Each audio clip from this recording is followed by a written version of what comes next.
महर्षि शांति जी राष्ट्रीय वैदिक शिक्षा प्रतिष्ठान के द्वारा संचालित सभी के लिए कक्षा में आप सभी महानुभावों का स्वागत है।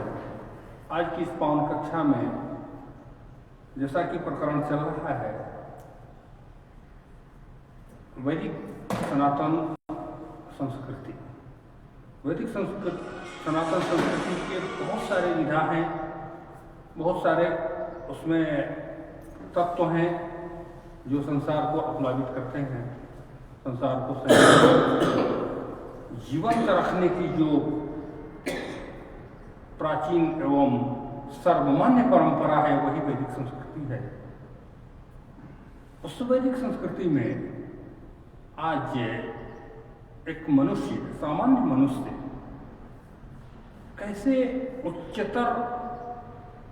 उच्च स्तरीय व्यक्तित्व में अपने व्यक्तित्व को परिवर्तित करे, इसकी विधा, इसकी प्रक्रिया आदि आदि पर चर्चा होगी। इसके लिए अथर्ववेद के निष्णात विद्वान डॉक्टर मिथिलेश कुमार पांडे जी हमारे बीच उपस्थित हैं। आपसे विनम्र प्रार्थना है कि आप इस विषय पर हमें उद्बोधित कर प्राप्त करेंगे। डॉक्टर पांडे जी।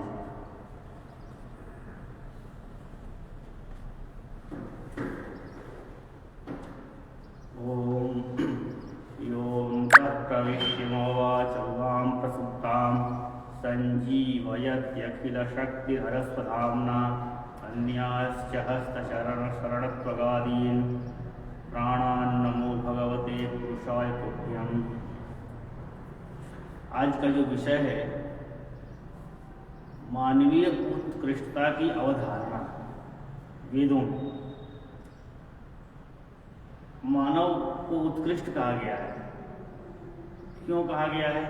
इसका उत्तर ये है कि मानव को ही अधिक सोचने और समझने की क्षमता है, शास्त्रों को जानने की, पढ़ने की सुविधा है और परंपरा है, और इसलिए मानव को उत्कृष्ट कैसे है, उसकी अवधारणा क्या है, उसके लिए एक श्लोक आता है। नीति श्लोक में आहार निद्रा भय संततित्वं सामान्यमेतत् पशुभिर्नराणां ज्ञानं हि तेषाम् अधिको विशेषो ज्ञानेन हीना पशुभिः समाना। आहार, निद्रा, भय, संतति उत्पन्न, ये पशुओं में और मनुष्यों में सामान्य पाए जाते हैं, लेकिन विशेषता क्या होती है? ज्ञानेन हीना पशुभिः समाना।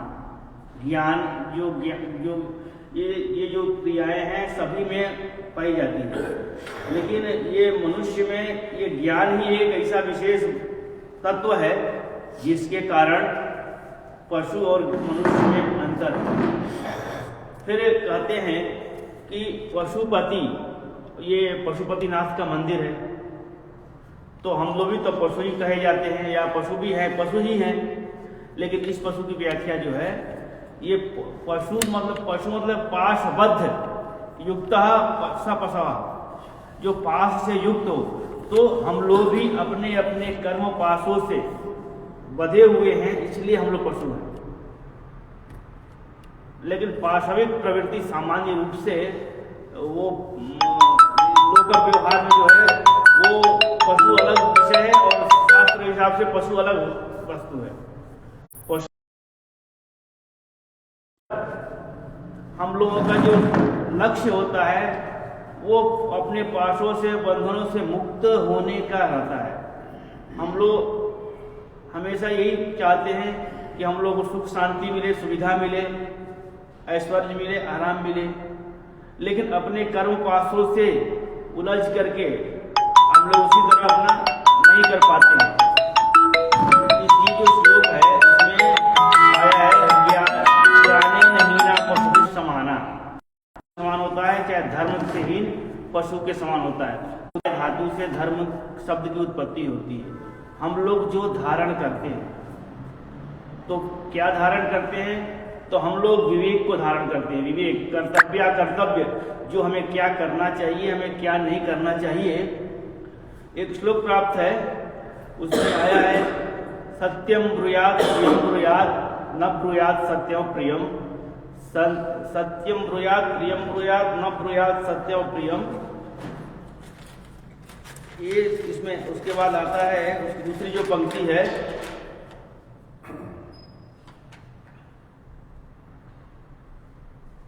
प्रियंच नानृतम ब्रूयात एष धर्म सनातन। सत्य बोलना चाहिए, प्रिय बोलना चाहिए, और असत्य प्रिय नहीं बोलना चाहिए।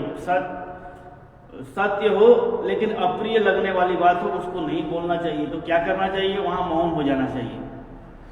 प्रियंच नानृतम ब्रूयात, यही सनातन धर्म है। तो इसमें ये कहते हैं वेदों में अवधारणा, वेदों का क्या मतलब है? वेदों से बोलना है हमको, वेद में क्या प्रमाण मिलता है? तो इसी बात को सत्यम वद धर्मम चर स्वाध्यायान मा प्रमदः, ये वेद वाक्य है। इसी वेद वाक्य के आधार पे जो है इसको सत्यम ब्रूयात प्रियम ब्रूयात ये श्लोक की रचना की गई। तो इस प्रकार जो है अब कहते हैं कि जो है हम कहते हैं कि हम परमात्मा के अंश हैं, हम सभी परमात्मा के अंश हैं। तो कैसे है वो परमात्मा के अंश? परमात्मा के अंश हम कैसे हैं? क्योंकि ये पंच तत्व से शरीर बना है और हमारी मान्यता है, और हम हमेशा माता भूमि पुत्रो हम पृथिव्या, भूमि को माता मानते हैं, जल को देवता मानते हैं, वायु को देवता मानते हैं, अग्नि को देवता मानते हैं, आकाश को देवता मानते हैं। ये और किसी संस्कृति में नहीं है, ये सनातन धर्म में ही है और भारतीय संस्कृति और वैदिक ज्ञान परंपरा में ही है। और जगह ये यही मूल है, यहीं से ही सबकी उत्पत्ति हुई है, यहीं से लोग सबको जानते हैं, अपने अपने भाव है, अपने अपने विचार है। तो इसीलिए ये पंच तत्व जो है, पंच तत्व में देवत्व है और उसी पंच तत्व से यह शरीर निर्मित है, इसीलिए यह देवत्व अंश है। तो जब बोलते हैं कि यह देवत्व अंश है तो फिर हम लोग साक्षात देवता के अंश हुए। तो देवता के अंश हुए तो हमको इतना कष्ट क्यों भोगना पड़ता है? और यदि हम कहते हैं कि देवता से प्रार्थना करनी पड़ती है, हम लोग अपने अपने कर्मों के पासों से बंधे हुए अपने कर्म का फल भोगते हैं शरीर को प्राप्त करके। तो हम लोग कहते हैं भगवान से फिर प्रार्थना क्यों करते हैं? भगवान को तो पता ही है कि हमको क्या कष्ट है क्या नहीं, भगवान से कहने की आवश्यकता क्या है? तो एक सामान्य व्यवहार में देखा जाता है कि यदि बच्चा रोए ना तो माँ दूध नहीं पिलाती है। तो उसी तरह बच्चा जब हम अपने आप को भगवान को समर्पित नहीं करेंगे, भगवान से कहेंगे नहीं कि हमको अति हो गया है कष्ट, हमको दुख, हमारा दुख दूर करना है, तो वो और सद्य दुख की मुक्ति होती है। आप देखते होंगे कोई अस्वस्थ होता है, कोई किसी तबियत खराब है, किसी कोई कार्य पूरा नहीं होता है, तो कहते हैं कि ये पूजा कर लो, ये पाठ कर लो। आप लोग प्रत्यक्ष अनुभव किए होंगे कि इस पूजा पाठ से, इस मंत्र के जप से, इस महामृत्युंजय मंत्र से मृत्यु से भी निवारण हो जाता है। मंत्रों में शक्ति है, ताकत है, तभी तो। और हम लोग सन्मार्ग पे चल के, सही रास्ते पे चल के और उसको कार्य को करें तो हम लोगों को स्वतः दुख से मुक्ति मिल सकती है। क्योंकि वो इसी बात को तुलसीदास जी ने कहा है, कलयुग केवल नाम आधारा, सुमिर सुमिर नर उतर ही पारा। पहले आप लोग पढ़े होंगे, सुने होंगे, जानते होंगे, पहले के ऋषि मुनि लोग हजारों वर्ष तक तपस्या करते थे, हड्डी शरीर मांस सब गल जाता था, तो फिर उसके बाद भी सिद्धि की प्राप्ति नहीं हो पाती थी, या लास्ट में होता है फिर दूसरा जन्म लेना पड़ता था, ऐसा होता था।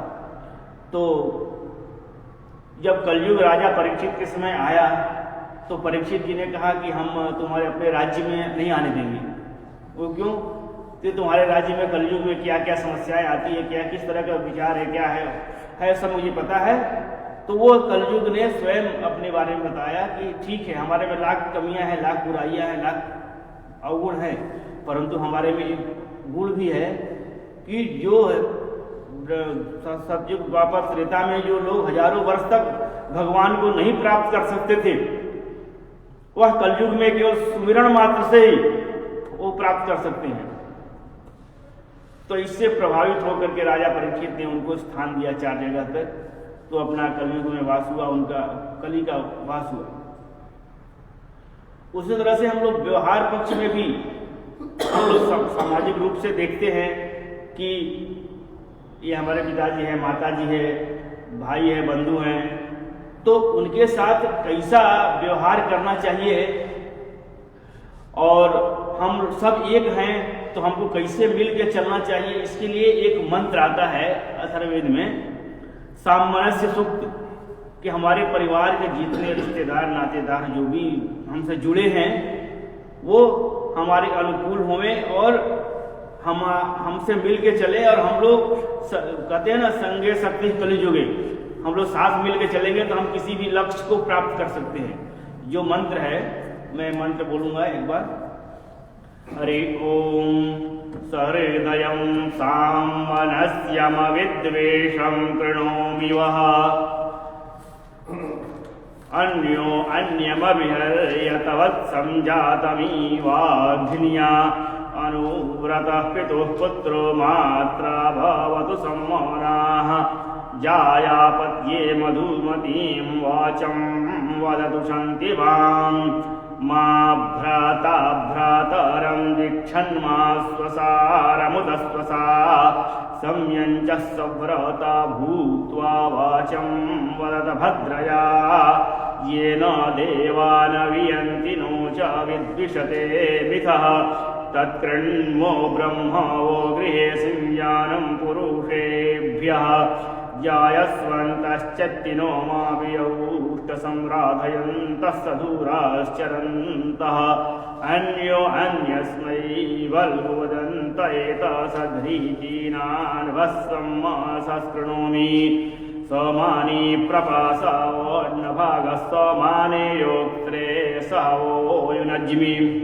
मतलब सहृदयं सामनस्यम अविद्वेषं कृणोमि वः, हम लोग आपस में वैर न करते हुए सहृदयता से चले। अन्यो अन्यमभिहर्यत वत्सं जातमीवाघ्न्या, किसी की हत्या न करें, जीव हत्या इत्यादि न करें, और किसी को अष्टादश पुराणेषु व्यासस्य वचनद्वयम्, 18 पुराण में और व्यास के 2 ही वचन हैं, परोपकाराय पुण्याय पापाय परपीडनम। हम किसी के साथ ऐसा व्यवहार न करें, किसी को ऐसा वाणी से न बोले जिससे उसको कुछ कष्ट हो। तो ये किसी को सुख देना ही धर्म है और किसी को कष्ट देना ही पाप है।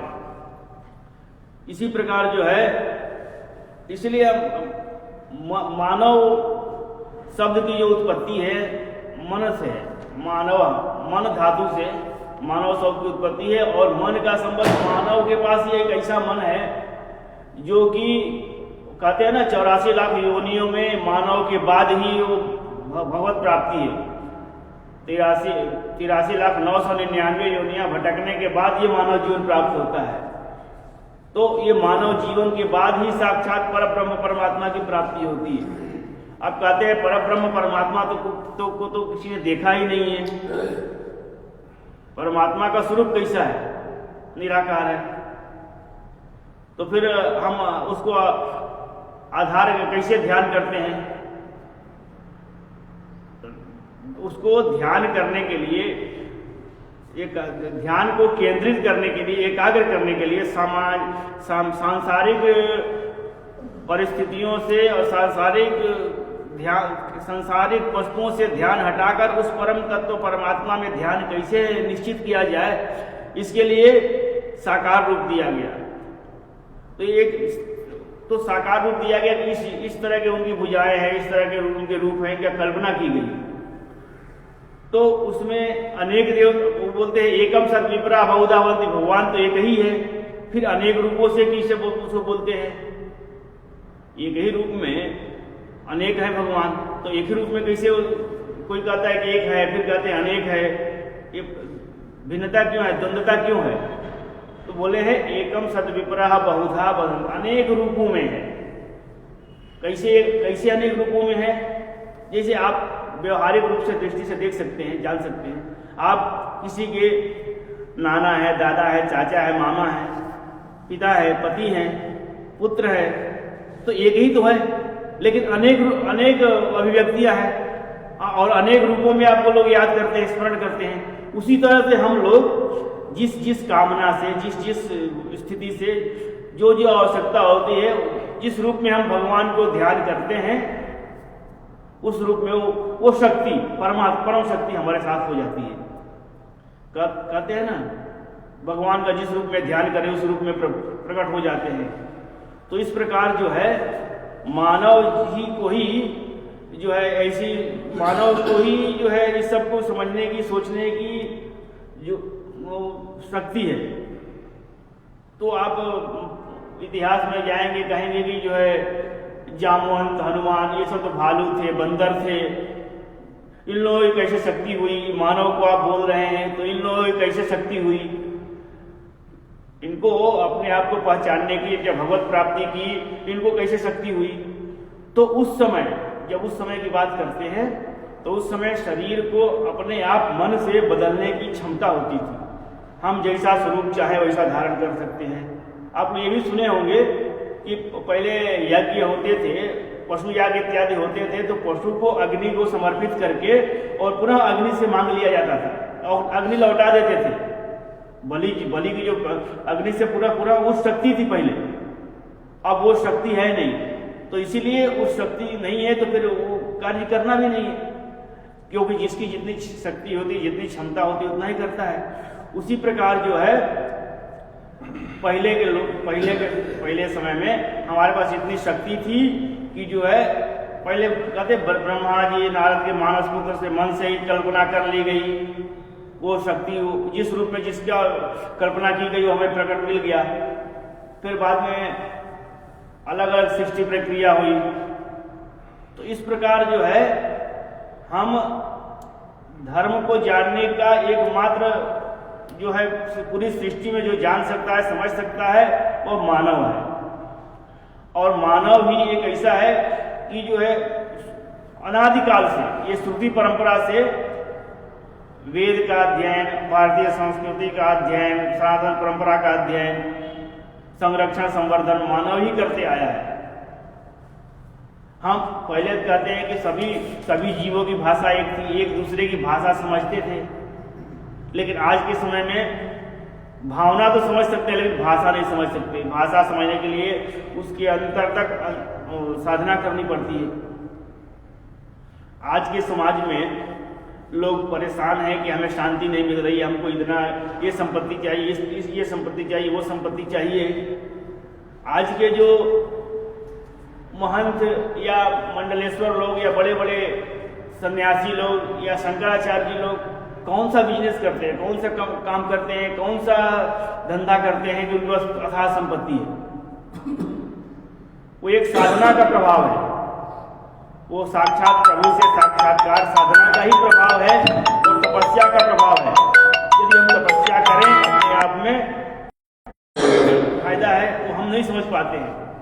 जैसे एक बालक जलते हुए लालटेन को, दिया को छूता है, आग को पकड़ने की कोशिश करता है और जिद करता है, रोता है, चिल्लाता है, दौड़ता है, भागता है, परंतु ये नहीं जानता है कि उससे क्या हाथ जल जाएगा।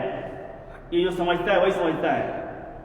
तो जो अभिभावक होते हैं थोड़ा स्पर्श कराते हैं तो लगता है कष्ट, तब समझ में आता है। तो इसी तरह से हम लोग परमात्मा की संतान है और परमात्मा तक पहुंचने के लिए जो मार्ग बताए गए हैं उसमें हम लोगों को, अब हम बोलते हैं कि खाने पीने, रहने बैठने उठने सबकी जो है सबका एक तरीका है, सबको यज्ञ के रूप में माना गया। यज्ञ वै विष्णु, यज्ञ से ही सब सृष्टि की उत्पत्ति हुई है और जितने भी यज्ञ जो भी संसार में कार्य है वो यज्ञ ही है। भोजन यज्ञ है, शयन यज्ञ है, पाक जब भोजन बनाना यज्ञ है, कोई भी जो भी क्रिया करते हैं वो एक यज्ञ के अंतर्गत ही आता है। तो अब हम जैसा अन्न खाते हैं वैसा मन हो जाता है। तो इसीलिए हमारे में और जंतुओं में, जीवों में यही समस्या है कि वो किसी तरह भी खा लेंगे, हमारे खाने का तरीका। लेकिन आज के समाज में हम लोग भी पश्चिमी सभ्यता की तरफ जाते हुए किसी तरह भी खाने का प्रयास करते हैं, लेकिन हम लोग ऐसा नहीं करना चाहिए। तो क्योंकि जैसा खाए अन्न वैसा होए मन, तो जैसा हम अन्न का भक्षण करेंगे वैसा हमारा मन होगा। हम लोग गायत्री जप करते हैं तो उसमें गायत्री माता से क्या यही तो प्रार्थना करते हैं कि हमारी जो बुद्धि हो सन्मार्ग की तरफ चले, और क्या बोलते, यही तो बोलते हैं सर। उस परमात्मा जो है वो परमात्मा शक्ति वो हमारे ध्यान को एकाग्र करे और हमें सन्मार्ग के लिए चले। जैसे गाड़ी या कहीं जाते हैं हम, सड़क पे सही रास्ते चलते हैं तो अपने स्थान तक, गंतव्य स्थान तक पहुंच जाते हैं, और सही रास्ते नहीं चलते हैं तो रास्ता भटक जाते हैं, तो अपने मार्ग को नहीं पहुंच जाते, भटकते रहते हैं।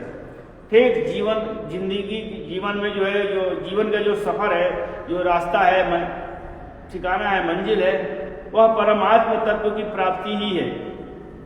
अंत में आप अभी जो 4 अवस्थाएं बताई गई है, ब्रह्मचर्याश्रम, गृहस्थाश्रम, वानप्रस्थाश्रम, संन्यासाश्रम, इसमें ब्रह्मचर्याश्रम में अध्ययन करना चाहिए, गृहस्थाश्रम में धर्म का पालन करना चाहिए, वानप्रस्थ में थोड़ा सांसारिक माया मोह से थोड़ा दूरी बनाना चाहिए, और संन्यास में सब कुछ छोड़ करके अपने चिरे साक्षात भगवत प्राप्ति में तल्लीन होना चाहिए।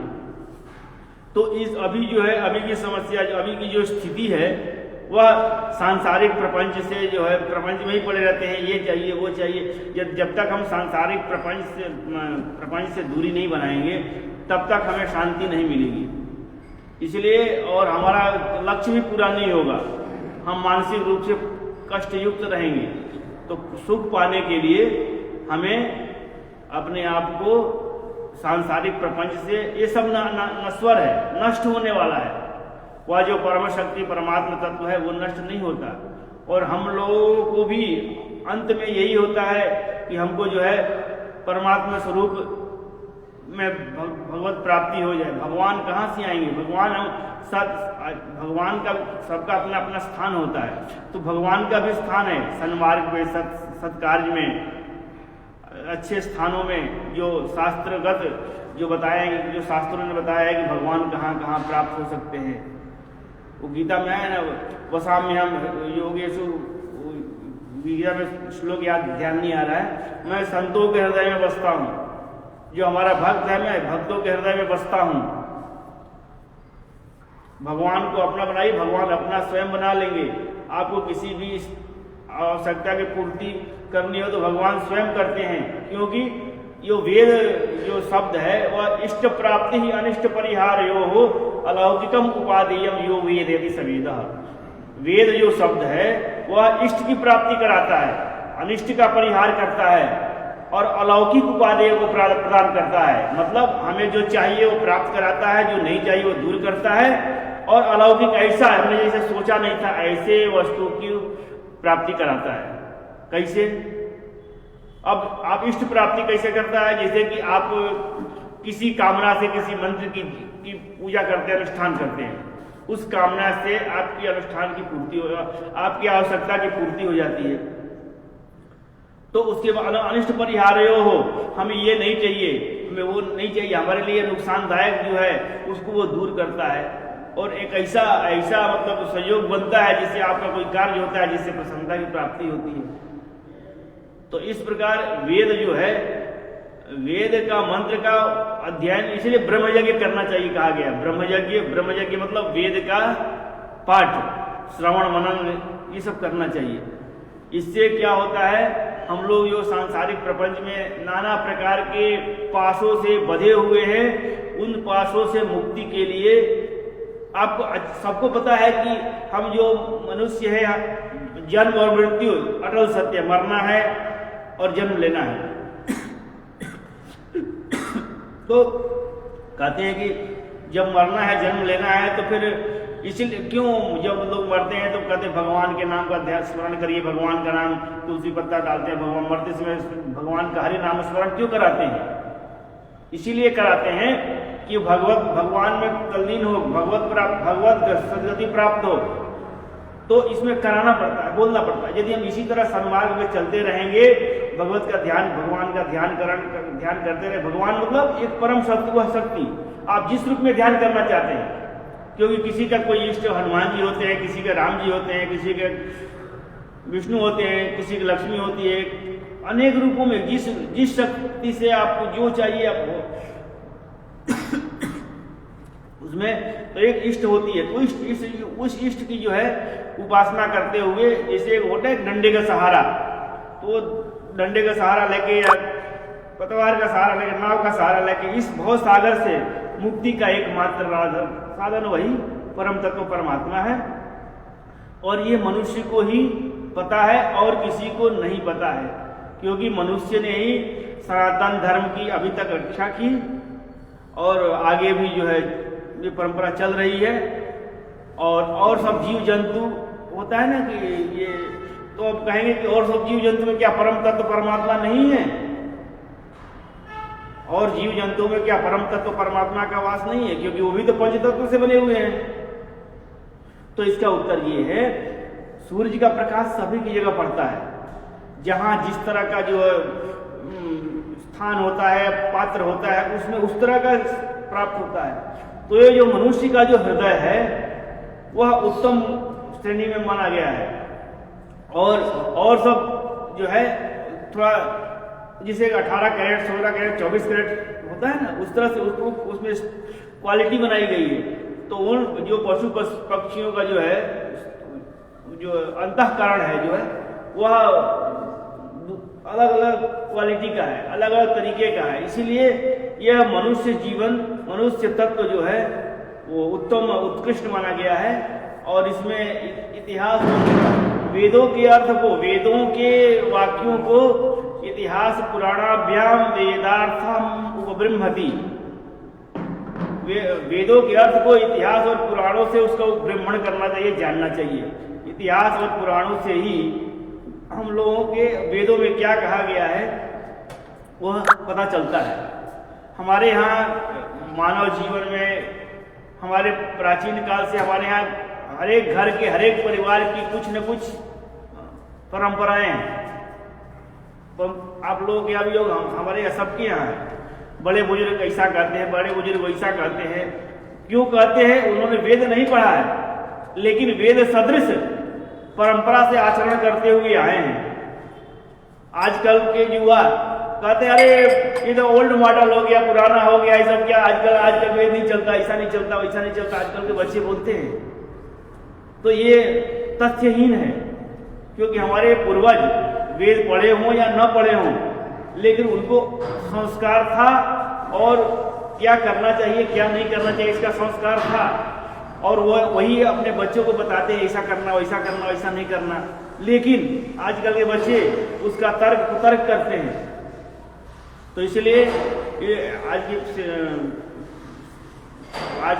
परिस्थिति में, आज के परिवेश में आने वाली पीढ़ी को ये भी समझाना होगा कि हमारी जो परंपराएं हैं, हमारा जो नियम है वो चलाना चाहिए, और ऐसा चलाने से हम अपने लक्ष्य को प्राप्त कर सकते हैं, अपने सर्वमार्ग को प्राप्त कर सकते हैं। इसी के साथ अपनी वाणी को प्राप्त करता हूँ।